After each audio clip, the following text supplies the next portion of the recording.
David had been sitting in the same corner of Miller's coffee house for almost 2 hours that Tuesday morning. His laptop screen showed rows and columns of numbers that seemed to blur together after staring at them for so long. March rain tapped against the large windows, creating little rivers that raced down the glass. He took another sip of his black coffee, now cold and bitter, but he barely noticed. This had become his routine over the past 6 months. Wake up, shower, drive to the office, work until lunch, then come to this coffee shop to finish the day's reports. Same table, same drink, same quiet corner where nobody bothered him. After his life fell apart last year, routine felt safe, predictable. Nothing could surprise him here. The coffee shop was busy that afternoon. College students hunched over textbooks, business people typing furiously on phones, and the usual crowd of locals who treated this place like their second home. The sound of the espresso machine mixed with quiet conversations and soft jazz music playing overhead. David liked the background noise. It helped him focus. He was deep in concentration, trying to make sense of a client's messy receipts when he felt someone sit down across from him. He looked up expecting to see someone who had mistaken his table for theirs. Instead, he saw a woman with dark hair pulled back loosely, wearing a worn leather jacket that looked like it had stories to tell. Her eyes were bright and confident, and she was looking directly at him with a smile that seemed to say they were old friends. "You look like someone who needs better coffee," she said, reaching across the table and sliding his cup away from him. Before he could protest, she placed a different cup in front of him. The foam on top had been shaped into a perfect leaf design. "I'm Luna." David stared at her, completely confused. He glanced around the coffee shop, wondering if this was some kind of joke or if she had mistaken him for someone else. "I'm sorry, do we know each other?" Luna laughed, a genuine sound that made him feel like he had asked something amusing rather than reasonable. "We do now. Try the coffee." He took a careful sip. The taste was completely different from his usual black coffee.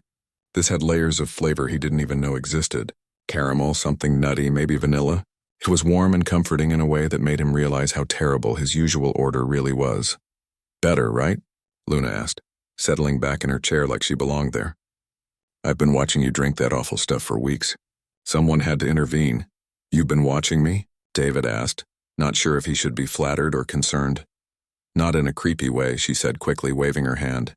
"I come here sometimes and you're always in this corner looking so serious. Always the same coffee, always working on those spreadsheets. I kept wondering what would happen if someone just mixed things up a little." David looked down at his laptop screen, suddenly seeing his neat columns of numbers through her eyes. "These aren't spreadsheets. They're financial reports. I'm an accountant." "That explains the serious face," Luna said with a grin. "What's the most interesting thing you've discovered in those numbers today?" The question caught him off guard. Nobody had ever asked him about his work like that before. Most people's eyes glazed over the moment he mentioned accounting. "Well, there's this small restaurant that somehow increased their profits by 30% last quarter, but their ingredient costs went up. I'm trying to figure out how they managed it." Luna leaned forward, actually interested. "Maybe they changed their menu. Or found a way to waste less food." "That's exactly what I was thinking," David said, surprised to find himself engaged in the conversation. "Or maybe they raised their prices just enough that customers didn't notice, but it made a big difference in the end.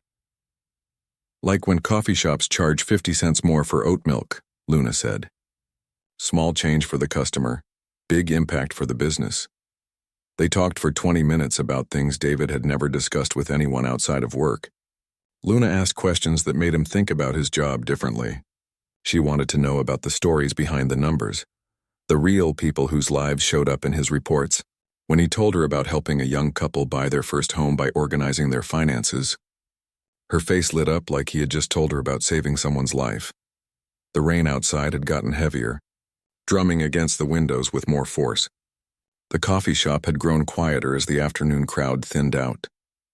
David realized he had completely forgotten about his work. His laptop sat closed in front of him, the numbers abandoned for the first time in months. "I love days like this," Luna said, looking out at the rain. "Everything feels washed clean afterward. Like the world gets a fresh start." "I usually hate the rain," David admitted. "Makes everything gloomy." "That's because you're looking at it wrong," she said, turning back to him with that same confident smile.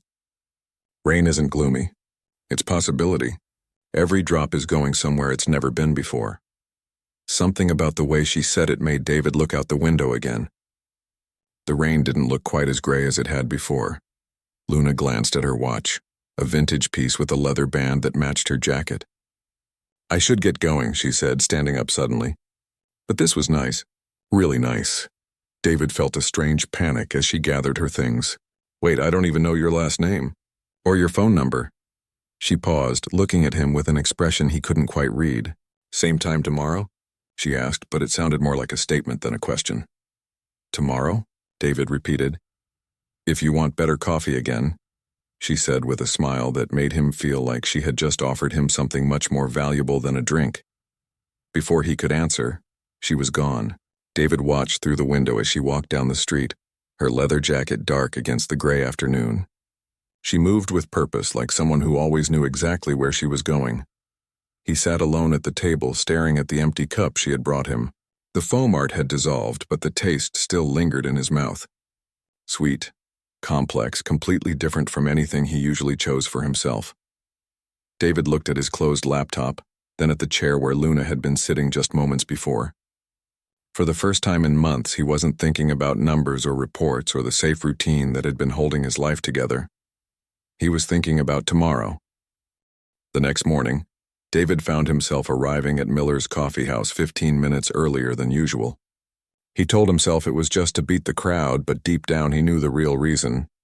He ordered his usual black coffee out of habit, then immediately regretted it.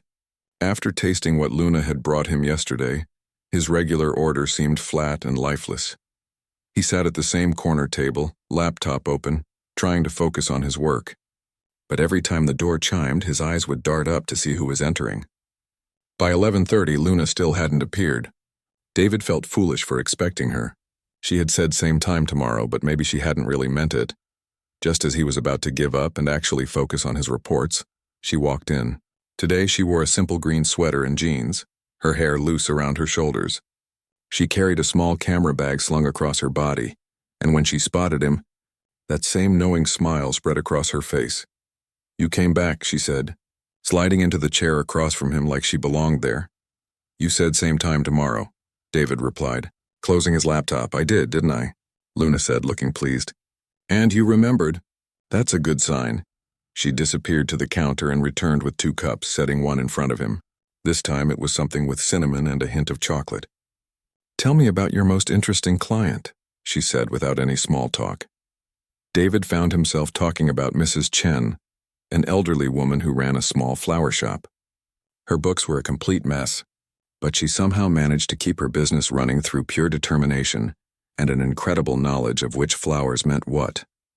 She told me yesterday that yellow roses mean friendship, but if you give someone 11 yellow roses instead of 12, it means they're your best friend, David said, surprising himself with how much detail he remembered. Luna's eyes lit up. "That's beautiful. She's not just selling flowers.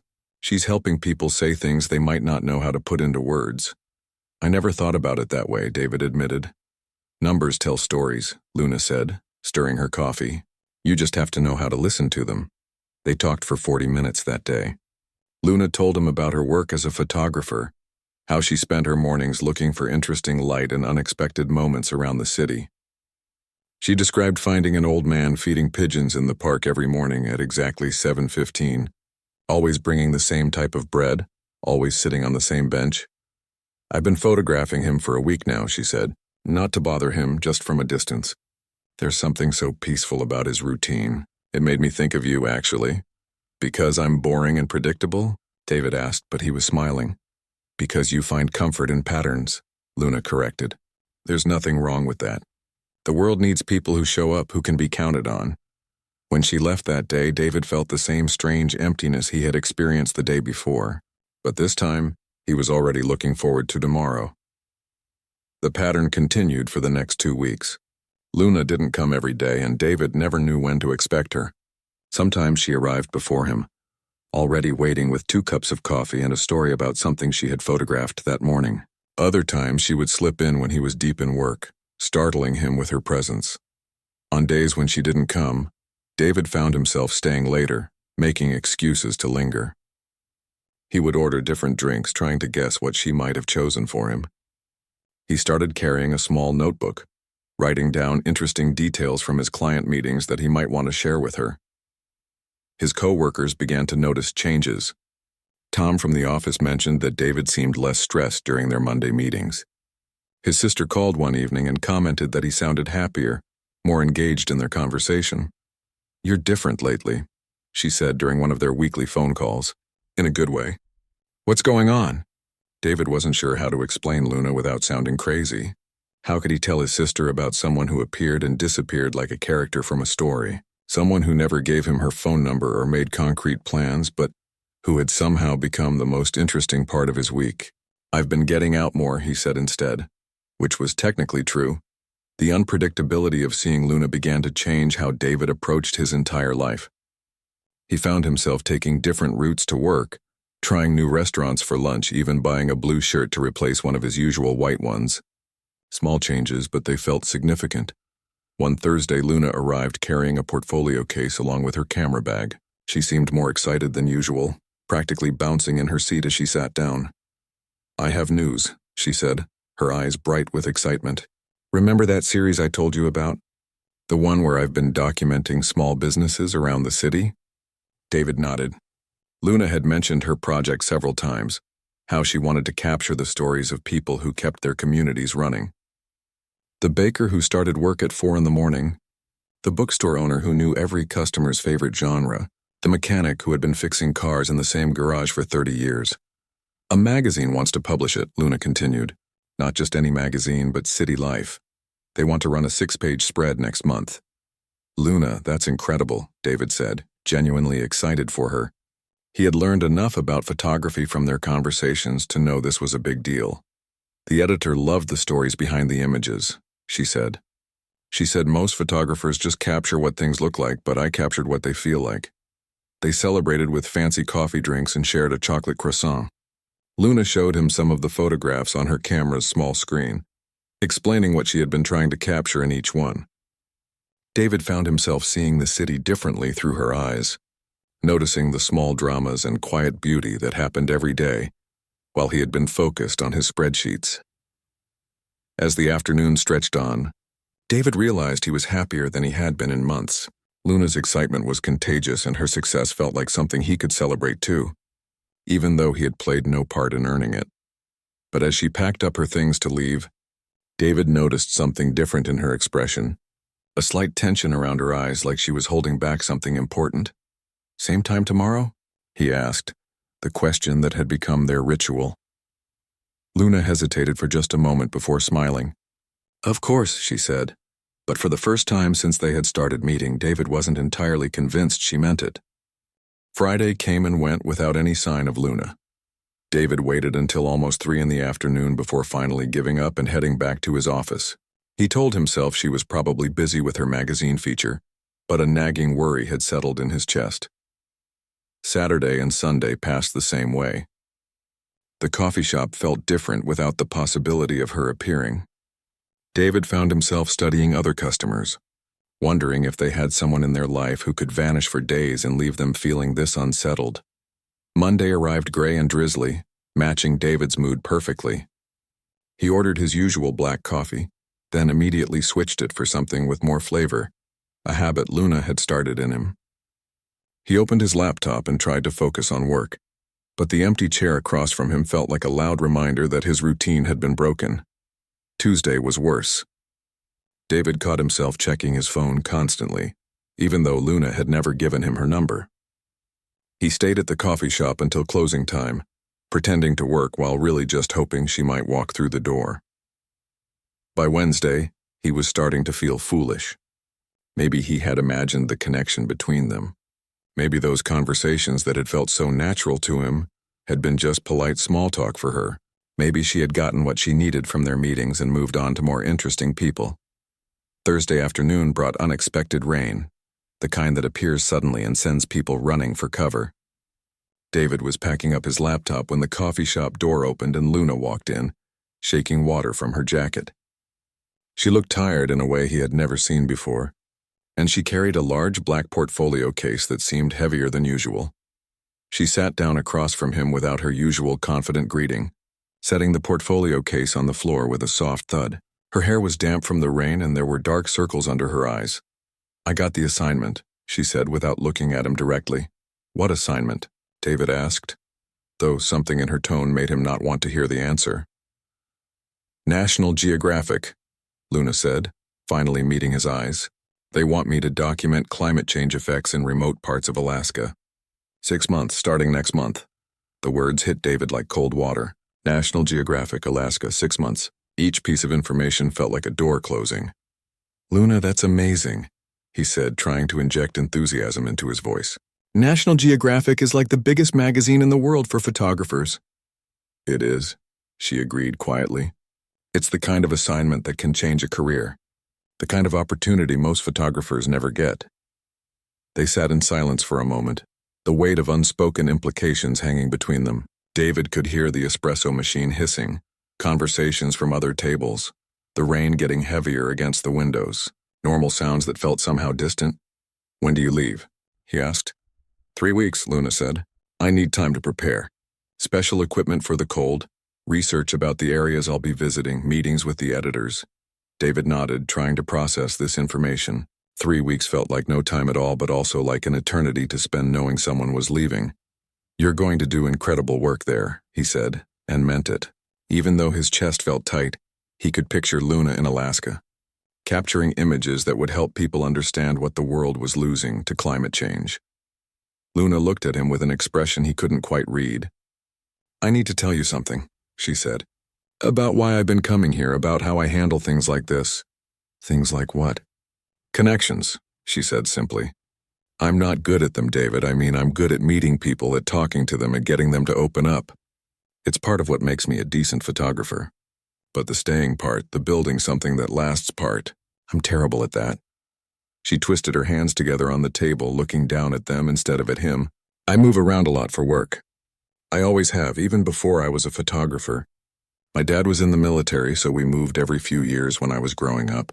I learned early that it's easier to keep things light, to enjoy people without getting too attached." David felt something click into place, understanding finally why Luna never made firm plans, why she never gave him her phone number, why their meetings always felt both intimate and temporary. "But this thing with you," Luna continued, "these conversations we've been having, they've been different. I find myself looking forward to them in a way that scares me a little." "Scares you how?"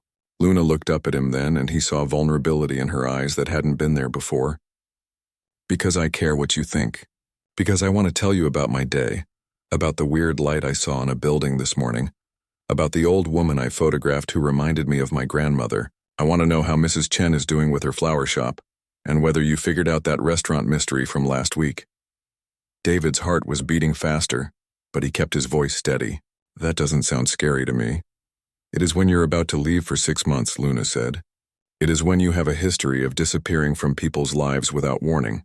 It is when you're sitting across from someone who deserves better than that." The rain outside had intensified, creating a curtain of gray that made the coffee shop feel like a small island of warmth and light. David looked at Luna, really looked at her, and saw past the confident photographer to someone who had learned to protect herself by never staying in one place long enough to get hurt. "What if you didn't disappear this time?" he asked quietly. "What do you mean?" "I mean, what if we figured out a different way to handle this? You're leaving for Alaska, and that's good for your career. But that doesn't mean this has to end." Luna shook her head. "Long-distance relationships are complicated, David, especially when one person is going to be in remote locations without reliable internet or phone service." "I'm not talking about a traditional long-distance relationship," David said, surprising himself with his boldness. "I'm talking about something that works for us, for who we are." He could see Luna considering this, working through possibilities in her mind, the same way he worked through financial problems, looking for solutions that might not be obvious at first glance. "I don't know how to do that," she admitted. "Neither do I," David said, "but maybe that's okay. Maybe we can figure it out as we go." For the first time since she had sat down, Luna smiled. Not her usual confident grin, but something smaller and more genuine. "You really want to try to make this work?" "I really do," David said without hesitation. Luna reached across the table and touched his hand briefly, a gesture that felt both casual and momentous. Okay, she said. Let's see what we can figure out. The 2 weeks that followed their conversation felt like borrowed time. Luna continued to visit the coffee shop, but everything between them had changed. The easy mystery that had defined their relationship was gone, replaced by something heavier and more complicated. They both knew her departure date was approaching, and the knowledge hung over every conversation like a storm cloud. David found himself paying attention to details he had never noticed before. The way Luna stirred her coffee counterclockwise, how she always sat with her left shoulder toward the window, the small scar on her right hand that she got from climbing a fence to photograph an abandoned building. He was collecting these moments, storing them like a person preparing for a long winter. Luna seemed to be doing the same thing. She asked more personal questions than she ever had before. She wanted to know about his childhood, about the brother who lived across the country, about his parents who still called every Sunday even though he was 32 years old. She listened to his answers with the same intensity she probably brought to her photography, like she was trying to capture something essential. "Tell me about your worst day," she said one afternoon. Apropos of nothing, David had been telling her about a difficult client when she interrupted with the question, "My worst day? Everyone has one. The day when everything went wrong, when you thought you might not make it through." David considered this. He could talk about his divorce, about the day he came home to find half the furniture gone and a note on the kitchen counter. But that wasn't really his worst day. That was just the day his worst period finally ended. "It was about 3 years ago," he said slowly. "My dad had a heart attack. Not a fatal one, but serious enough that we thought we might lose him. I drove 4 hours to the hospital, breaking every speed limit, and when I got there, he was unconscious." Luna listened without interrupting, giving him space to find his words. "I sat in that waiting room for 18 hours, David continued. My mom was falling apart. My brother was stuck in Seattle because of a snowstorm, and I was the only one there. I kept thinking about all the conversations I had never had with my dad, all the things I had put off until later. Did he make it through okay? He did. Full recovery, actually. But sitting in that hospital, I realized I had been living my whole life in waiting rooms, waiting for the right time, waiting for things to feel safe, waiting for permission to actually live." Luna reached across the table and took his hand. "Is that why you started coming here every day? To feel safe again?" David looked down at their joined hands. "Maybe. After the divorce, after everything fell apart, routine felt like the only thing I could control. And now? Now I'm learning that some things are worth giving up control for." The conversation stayed with David for days. He began to understand that Luna wasn't just leaving for Alaska. She was offering him a choice about what kind of person he wanted to be. Someone who played it safe, who stuck to routines and avoided uncertainty, or someone who was willing to take risks for something real. Meanwhile, Luna was clearly struggling with her own internal battle. She talked about Alaska with excitement, describing the research she had been doing about the communities she would visit, the equipment she would need for photographing in extreme cold. But David could see the conflict in her eyes. For someone who had always moved through life without looking back, the prospect of leaving something important behind was new territory. "I've never had to choose between my work and a person before," she admitted one evening. They had stayed at the coffee shop until closing time, reluctant to end what might be one of their last conversations. "You shouldn't have to choose," David said. "Your work is part of who you are. I wouldn't want you to give that up." "But I've also never met someone who made me want to try the staying thing," Luna said. "Someone who made me think maybe I could be the type of person who builds something lasting." They walked to their cars together that night, a first for them. The parking lot was mostly empty, lit by a few streetlights that cast long shadows on the wet pavement. Luna stopped next to an old Honda with camera equipment visible in the back seat. "David," she said, turning to face him, "I need you to know something. If I go to Alaska and we try to make this work, I might fail. I might be terrible at staying connected. I might get caught up in my work and forget to call or struggle with the distance or just panic and shut down." "Okay," David said simply. "That doesn't worry you?" "Of course it worries me. But Luna, I might fail too. I might be too needy or too boring from a distance or not understanding enough about your work schedule. People fail at relationships every day, even when they're in the same city." Luna smiled, but it was a sad smile. Most people don't go into relationships expecting to fail. Most people don't go into relationships with someone who's about to spend 6 months in Alaska either. Maybe we need different expectations. They stood there in the parking lot, both understanding that they were approaching a decision point that would change everything. The safe choice was obvious. They could enjoy these last few days together, say goodbye when Luna left, and remember their time as a beautiful but temporary connection. David could return to his routine. Luna could focus entirely on her career, and neither of them would have to risk the pain of trying and failing. But standing there in the dim light, looking at Luna's face, David realized he had already made his choice. The accountant who had sat in the same coffee shop corner every day for months was gone. In his place was someone who had learned that the most important calculations couldn't be done with spreadsheets. "I have an idea," he said. Luna raised an eyebrow. "I'm listening." "What if we don't try to figure everything out right now? What if we just agree to see what happens day by day?" "That's not much of a plan." "No," David agreed. "But maybe that's the point. Maybe we stop trying to plan this thing and just let it be whatever it wants to be." Luna considered this, her photographer's mind probably working through all the possible outcomes. Finally, she stepped closer to him. "You're asking me to trust something I can't control," she said. "I'm asking both of us to trust something we can't control," David corrected. Luna looked at him for a long moment, and David could see her making her own choice. When she smiled this time, it wasn't sad. It was the same confident smile she had worn that first day when she sat down at his table uninvited. "Okay," she said. "Let's see what happens." Luna's last morning in the city arrived with unexpected sunshine.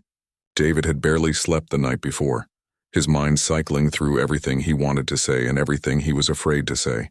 He arrived at Miller's coffee house 30 minutes early, ordering 2 drinks and claiming their usual table by the window. When Luna walked in, she looked different. Her camera bag was slung across her shoulder as always, but today she also carried a large backpack and wore sturdy hiking boots. Her hair was pulled back in a practical braid, and she had the focused look of someone about to embark on a serious journey. She spotted him immediately and walked over with that same purposeful stride he remembered from their first meeting. But when she sat down, David could see nervousness in her eyes that she was trying to hide. "You brought me coffee," she said, looking at the cup waiting for her. "One last time," David said, trying to keep his voice light. Luna took a sip and smiled. "Perfect choice. How did you know I'd want something sweet today?" "Lucky guess." They sat in comfortable silence for a moment, both aware that this conversation would be different from all the others. Everything they had shared over the past month had led to this moment, and neither of them seemed to know exactly how to handle it. "I have something for you," Luna said finally, reaching into her camera bag. She pulled out a manila envelope and slid it across the table. David opened it carefully and found a photograph. It showed him sitting at this very table, laughing at something off camera.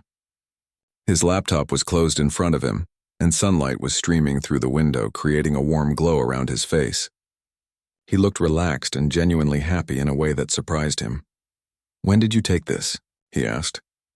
"Last week, when you were telling me about Mrs. Chen's flower shop and how she insisted on giving you a free bouquet because you helped her organize her taxes. You were laughing because you said you had never owned flowers before and didn't know what to do with them." David studied the photo more closely. He remembered that conversation, but he had no memory of Luna taking his picture.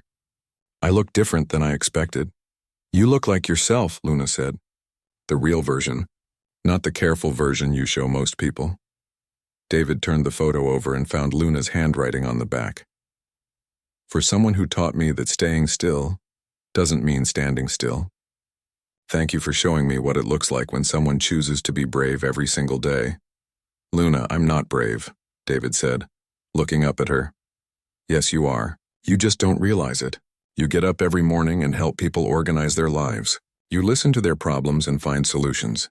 You show up consistently for everyone who depends on you. That's not flashy bravery, but it's real bravery." David felt something tight in his chest loosen. He had never thought of his ordinary life as brave before. "I have something for you too," he said, reaching into his jacket pocket. He pulled out a small wrapped package. Luna unwrapped it to reveal a simple silver bracelet with a small compass charm attached. It was delicate but well made, the kind of jewelry that could survive outdoor adventures. "So you always know which direction you're heading," David said, "and so you can find your way back." Luna held the bracelet up to the light, watching the compass needle settle. "It's perfect," she said softly. "Help me put it on?" David fastened the clasp around her wrist, his fingers brushing against her skin. The compass looked right there, like it belonged. "I need to tell you my plan," Luna said, admiring the bracelet. "Your plan?" "For us. For how this is going to work." Luna leaned forward, her eyes bright with the same excitement she had shown when talking about her magazine feature. "I've been thinking about this constantly, and I have an idea." David waited, curious and nervous in equal measure. "Letters," Luna said. "Real physical letters. Not emails or texts, but actual handwritten letters that take time to write and time to travel. Letters. Think about it. In Alaska, I'll have limited internet and unreliable phone service, but mail still gets delivered even to remote areas. It just takes longer." Luna was warming to her idea, talking faster. "We'll have to be intentional about what we say. We'll have to really think about our words, and there will be anticipation, waiting for each letter to arrive." David considered this. In a world of instant communication, the idea of waiting days or weeks for a message seemed almost revolutionary. What would we write about? Everything. Your work, my photographs, what we're reading, what we're thinking about. The weather, our families, random observations about the world. Luna paused. The things we've been talking about here, but deeper. When you have to write something down, you think about it differently. And when you come back, Luna's expression grew more serious. "When I come back, we'll see who we've become. Maybe we'll discover that this long-distance thing doesn't work for us. Maybe we'll realize we're better as friends. Or maybe we'll find out that taking time to really know each other, without the pressure of daily expectations, is exactly what we needed." David thought about this proposal. It was unlike anything he had ever considered, but then again, everything about Luna had been unlike anything he had ever considered. "What if you meet someone else while you're there? What if you meet someone else while I'm gone?" They looked at each other, both acknowledging the risks involved. There were no guarantees, no way to control what might happen over 6 months of separation. "I guess that's part of the uncertainty we're choosing to trust," David said. "Exactly." Luna reached across the table and took his hand. "David, I can't promise this will work. I can't promise I'll be good at missing you, or that I won't get so caught up in my work that weeks go by without a letter. I can't promise I'll come back the same person who's leaving today." "I can't promise any of those things either," David said. "But I can promise that I'll try. I can promise that I want this to work, whatever this turns out to be." David squeezed her hand. "That's enough for me." Luna glanced at her watch. "I should probably head to the airport soon." "I know." Neither of them moved. David memorized the feeling of her hand in his, the way the morning light caught the gold flecks in her brown eyes, the small smile playing at the corners of her mouth. "Write to me first," Luna said. "Tell me about your day tomorrow, about what it feels like to sit at this table without me here. Tell me if you order something different or if you go back to black coffee. I'll write to you tomorrow," David promised. Luna stood up, shouldering her bags. She leaned down and kissed his cheek, a soft touch that lasted just long enough to feel like a promise. "See you in 6 months, David." "See you in 6 months, Luna." David watched her walk out of the coffee shop and climb into a taxi. She didn't look back, but through the window he could see her touching the compass bracelet on her wrist. After the taxi disappeared around the corner, David sat alone at their table for a long time. The coffee shop filled up with the usual morning crowd, but he barely noticed. He was thinking about letters, about the words he would choose, about the person he might become while Luna was gone. Finally, he opened his laptop and created a new document. At the top, he typed Letter 1 and began to write about a woman who had walked into his life, changed everything, and then trusted him enough to leave. Outside, the sun was shining, and for the first time in his adult life, David was excited about an uncertain future.